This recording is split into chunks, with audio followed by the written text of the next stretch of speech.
ladies and gentlemen, boys and girls, theys, thems, and furries of all ages. Welcome to another episode of the NASCAR Ain't Dead podcast.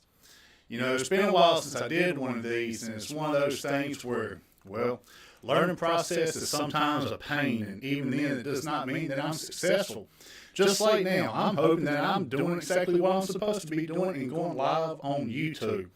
So if you don't mind, give me just a moment here to actually see if I've been able to do that or not, because I've been trying to do it for, I guess, about 30 good minutes now, and it does not mean that I am always successful. Oh, I see myself, so that means things are good. Well, so far so good, right, folks? Doing a lot better than I had been a couple months ago, where it always seemed to be one technical issue after another. But you know what? That's part of what the fun is learning in the journey, I guess. But you know, it's been 7 days since we actually had the season end, and I thought, you know what? I'm going to wait a week after last week's championship where, well, let's be honest here, folks, not a lot of people left from Phoenix happy, especially fans, because no matter how you feel about any of the drivers, well, only one of the champions this year was truly deserving. And that's a shame considering that what seasons Connor Zilisch, as well as even Denny Hamlin had. But you know, that's not to take anything away from somebody like Kyle Larson. It's not like he did anything. It's not like he bent any rules. He did exactly what he was able to do. And in fact, well, it put him in the history books as a multiple-time Cup champion. You know, that's exactly where we just all kind of feel just like, is that really it? I mean, for me, you got a guy that hadn't won since May, I think. Definitely, he did not win in the playoffs this year. So, you give him, and he comes in, they make a strategy call, take two, and you know what? It won him the championship. It's one of those deals where, man, all the entire season come down to a green-white checker. If I'm not mistaken, I think it was Landon Castle even made the joke about, well, you know what?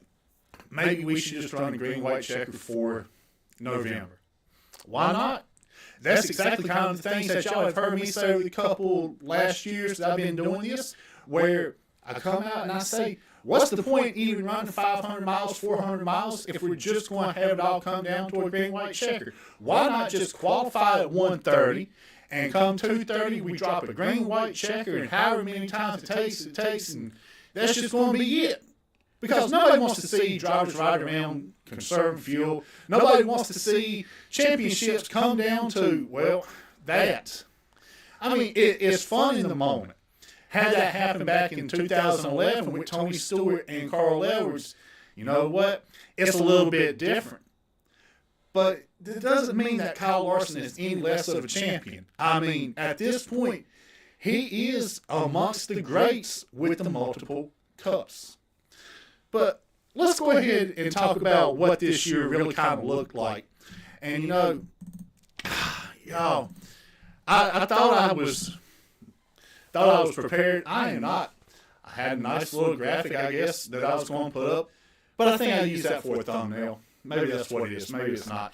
Anyway, my championship Ford predictions this year was William Byron, Christopher Bell, Denny Hamlin, and I had Ross Chastain going down and winning the championship. Unfortunately for him, that didn't happen. You know, if you go back and change some things at the Roval, who knows how it goes down? We don't. We won't. So it is what it is for right now. However, I did get two. Again, I got Denny Hamlin and I got William Byron. You know, that's the thing about it. Willie B himself, between him and Christopher Bell, they are the next ones that are right there. We start having to ask the question, are they the ones that are going to be chasing the next 5 to 10 championships? You have to figure that they will be, because unfortunately, we know Denny Hamlin, he's on the downside of his career. He's coming up to that abrupt stop. Kyle Busch, he's coming up. Brad Keselowski. And these guys, and I mean, honestly, Joey Logano's on, 35? So theoretically, he has another 8 years. Think about that, folks. Another 8 years for Logano. That's another possible 1 or 2 for him. If that puts 2 on the board, that's 5. That's big, y'all. That's one of the great things about what's happening on track that is unfortunately overshadowed a lot of the time by some things where championships and how they're won are, well, seen and talked about the most. And I think that's one of the glaring holes, because at this point, we have really gotten to the point where there's so many questions about what is next for NASCAR, because I don't know about y'all, I have never been a fan of this championship format. It doesn't mean that I think any less of the champions. It doesn't mean that the guys out there running like that week in and week out and just do not get the opportunity come November, that they're somehow just being, I done forgot the term, y'all. I'm sorry. The point I was driving to was it's going to come down to Denny Hamlin, how people view him without a championship. Because in an era where people talk about the championship just doesn't mean as much, and I think that's where I was trying to tie it together. I just kind of went, I blanked out, my bad. It's one of those situations where you talk about a guy like Denny Hamlin, how he chokes away, and he just ain't won, and he just hasn't. And you know what? In an era where people talk about championships don't mean as much, why do we hold that against him so much? It doesn't make sense, does it? But you know, maybe that's part of what it is. You know, I don't know what this is going to end up looking like in the next few years, but y'all, we can go ahead and have that real conversation that this playoff format is done. Like, finally, they're starting to see that people are just not happy with it. Now, let's go ahead and talk about it. Let's go ahead and talk about it. There's a lot of people that are going to say, if we could just revert everything back to 1993 rules, well, that's going to bring people back. And honestly, it's not. That's the one thing that I think a lot of people don't want to hear. Even if we go back and we do things like they did 30 years ago, when I started watching, like, it's not going to just bring people back.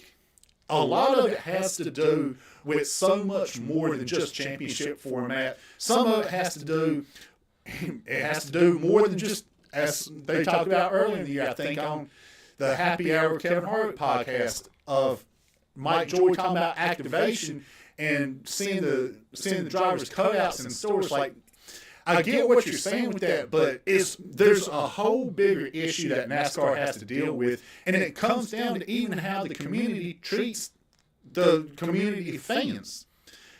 But getting back to my point about the championship, that's really where it boils down to a lot of people, is you don't really have what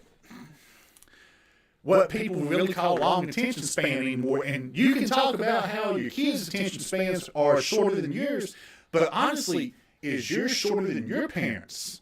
I mean, mine probably is, but at the same time, I've always been a racing fan, a baseball fan. I don't mind when things take a little bit of time. I don't need just a 300-lap race to say, 2.5 hours, I'm done. Let me go ahead and go mow the yard now. At the end of the day, people don't even have time to get drunk and enjoy themselves anymore watching the race. You know what I mean? But I think when we talk about what people would want to do as far as changing the rules and to benefit themselves, they overthink it a lot of times.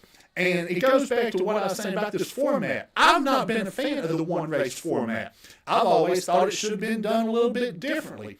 And finally, maybe it's one of those things where the last few years of me speaking up is starting to come out. At least they've got to the 3-3-4 possibility of a format. Even then, I'm still not big on that. And no matter what, people talk about the format, and then they talk about stage racing. And you know what, folks? I like stage racing, because stage racing somewhat gives you an ability to know when you can get up and go to the bathroom, or you can go get concessions, and not be standing there just missing stuff. Now, of course, obviously, if you go to the race, you know everybody else has that same thought process. But, you know, you still get the opportunity to kind of figure out your own flow for the day.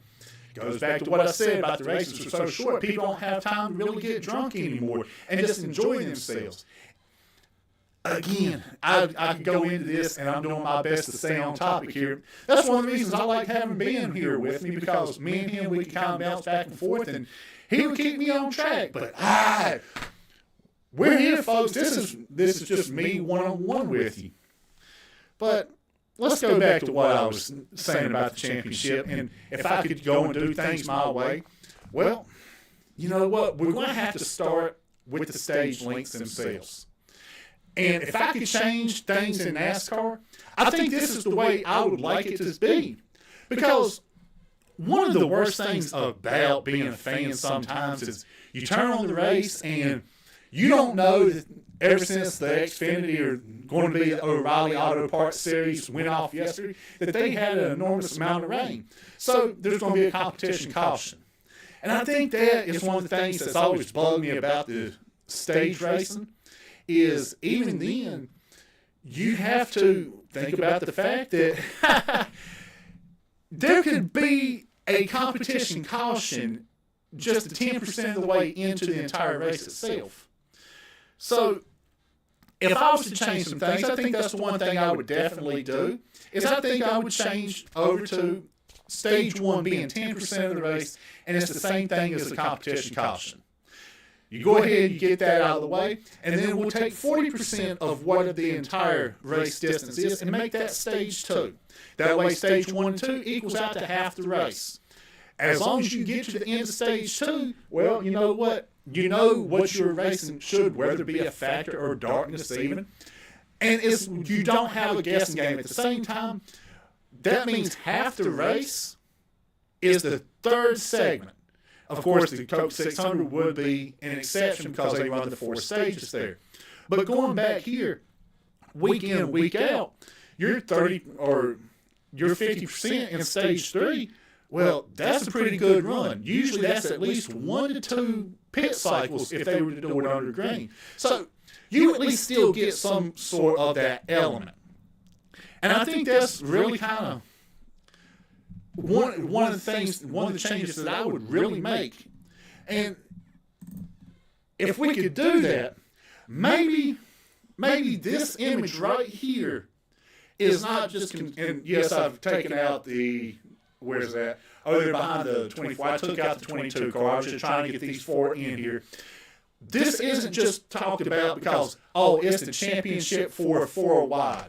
Like, I'm going to tell y'all, this Phoenix race was the most interesting championship race that they have had out there. Just for the simple fact you had to take care of your tires.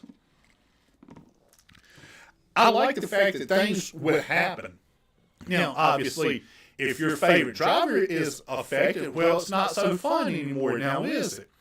But look at the people that was able to take care of their stuff.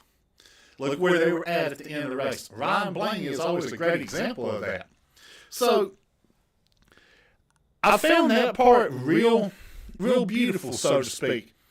Of course, all that got hampered on at the end of the day when, of course, the championship was decided the way that it was.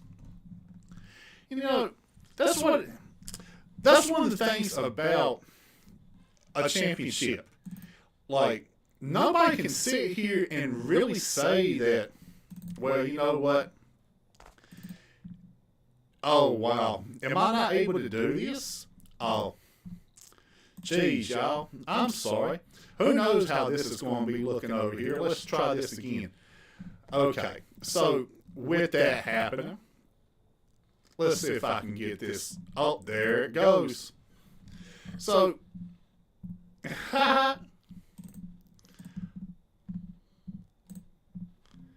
well,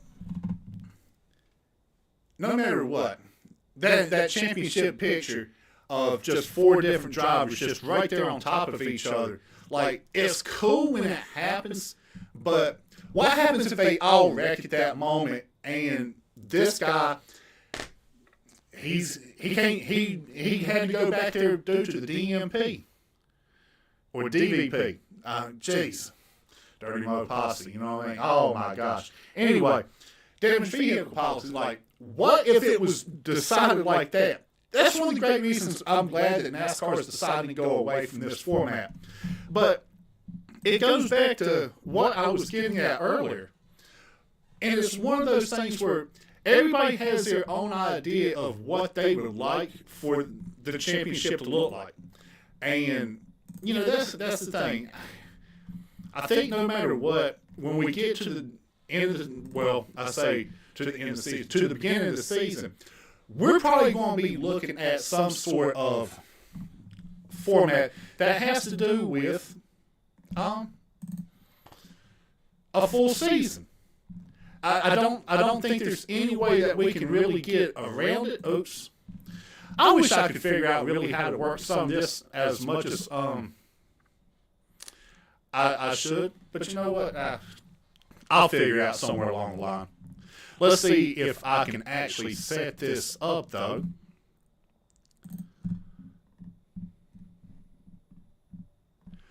Am I able to do it? Oh, there we go. Okay, let's go back here. So, lot of championship formats, but really, the two that I would really like to see if it come down to it was obviously be a full season points championship.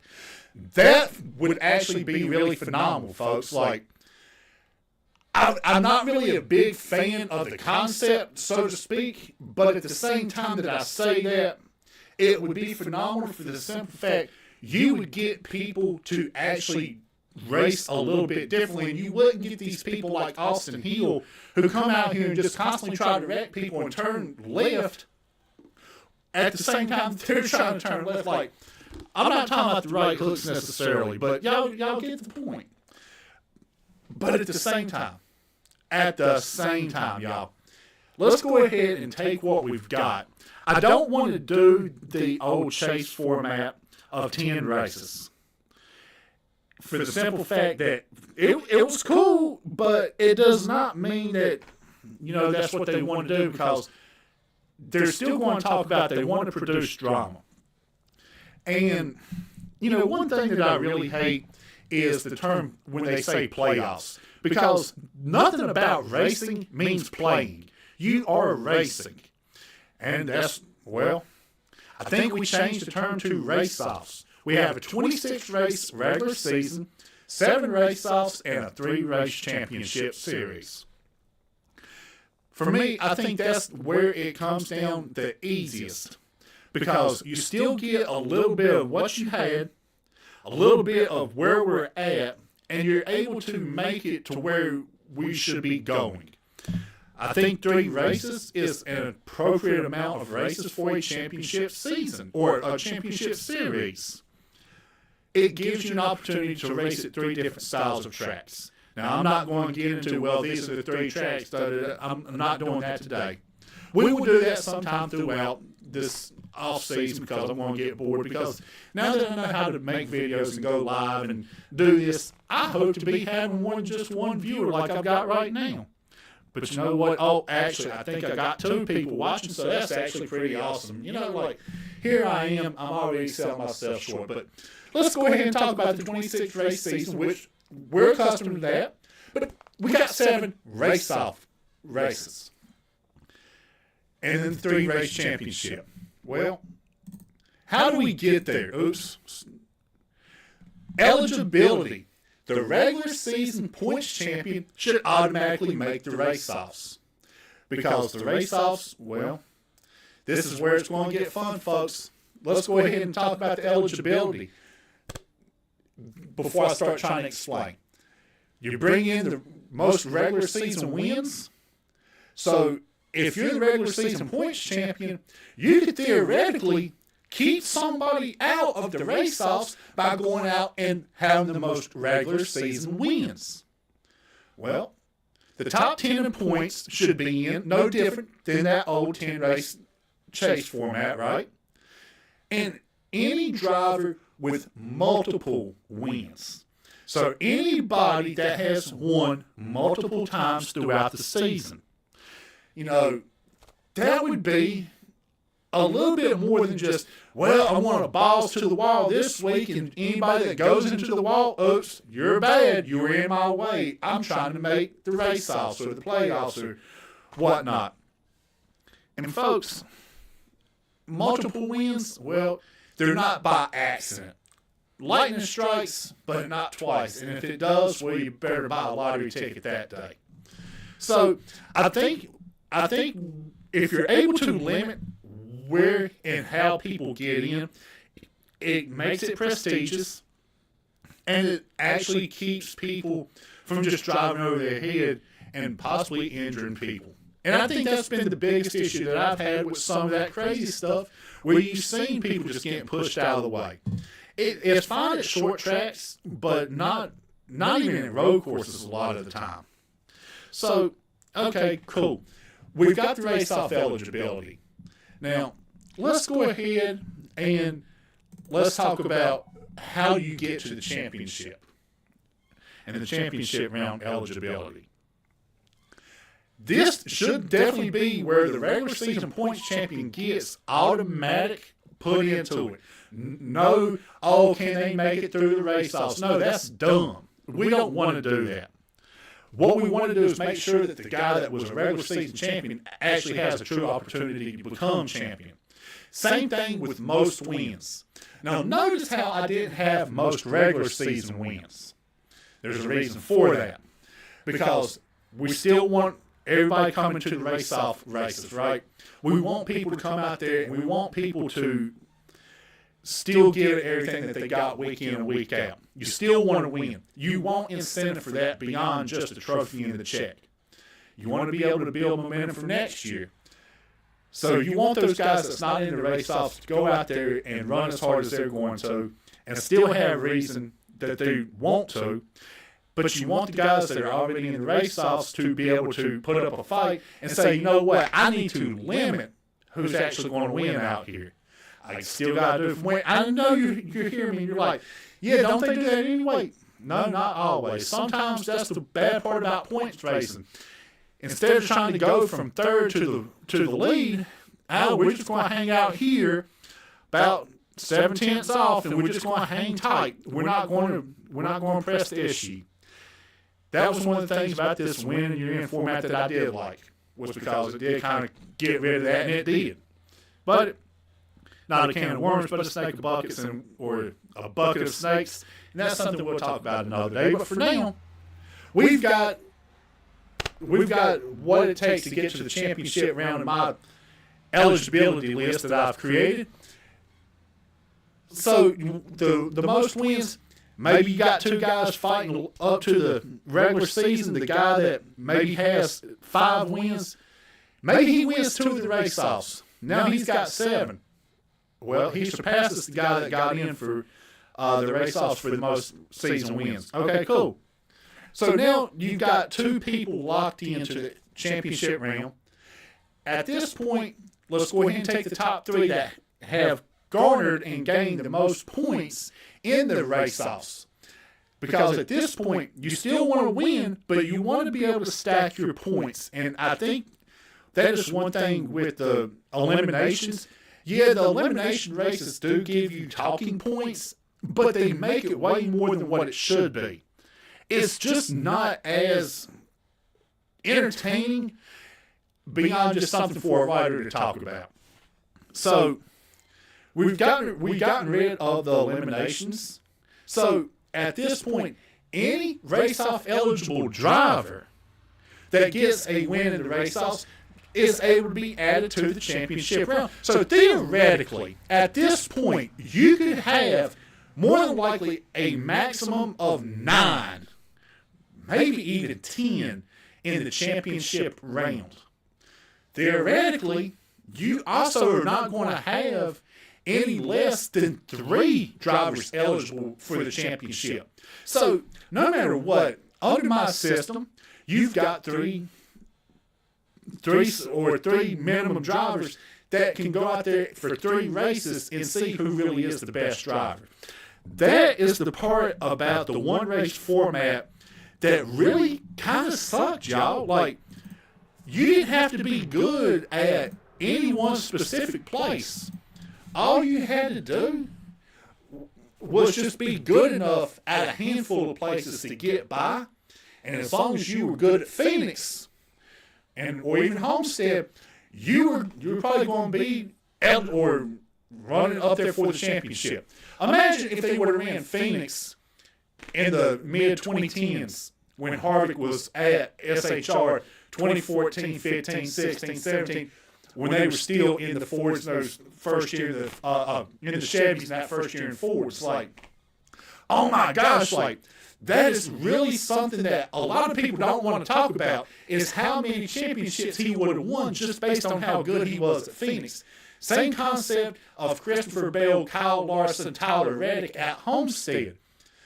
This is where we should talk about the championship races and stuff, but we're not going to do that this week. We're just going to talk about this because this was my solution to what we saw last week. Yes, I didn't exactly explain it well because, you know what, I'm out here by myself, and it's kind of weird to do this, and I've been just trying to figure out all the technical aspect of everything, but you know what, I promise y'all, once I get better at this, I'll be able to flow with it a lot better and be able to click, and bring you more graphics and pictures and everything. But this year, like I said, this was the best championship race that Phoenix has put on. It was actually a race. You had tire management, and you really and truly did not know who was going to win until, honestly, Blaney crossed that line. And I don't just mean on the green-white checker aspect of it. You kind of feel like there was something that was going to happen because the leaders just wasn't staying up there. I can't even remember off the top of my head right now how many lead changes there were. So anybody watching this, put it in the comments for me. Just kind of let me know. Geez, I wish I had wrote that one down. But I don't know, y'all. Do y'all think I've been a little bit too harsh here? I don't think I have. Because at this point, you know, people are really starting to tune out. They're not caring. And you want to know why? It goes beyond just what the championship format is. It's all in how NASCAR gets treated as a whole.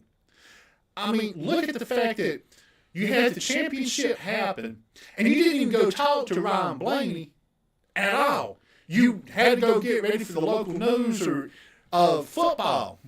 Like, come on, y'all. If y'all's broadcast partners don't care enough, then that's the problem that y'all have.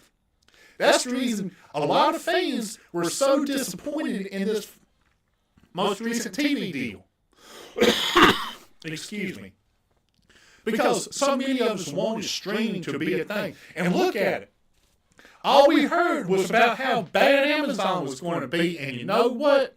That's the stuff we all want to see. Week in and week out was exactly why. Because Amazon will come out here and give you commercial free a lot of the time. That's another issue that a lot of people within NASCAR don't want to hear is we as a society are absolutely burnt out on having advertisements put everywhere in front of our faces every time we turn around. NASCAR, at the bare minimum end of the day, is nothing more than who has the fastest billboard on wheels. That's what NASCAR is. And there's a lot of time where there's people paying way more money just to get their product seen over top of the people that win. What is the incentive for a lot of these companies? There's really not. Because the money that they do spend is nothing compared to what it used to be. And there's a reason for that. It's beyond just what NASCAR and the France family does. And that's, you know, a conversation for a whole nother day. And you know what?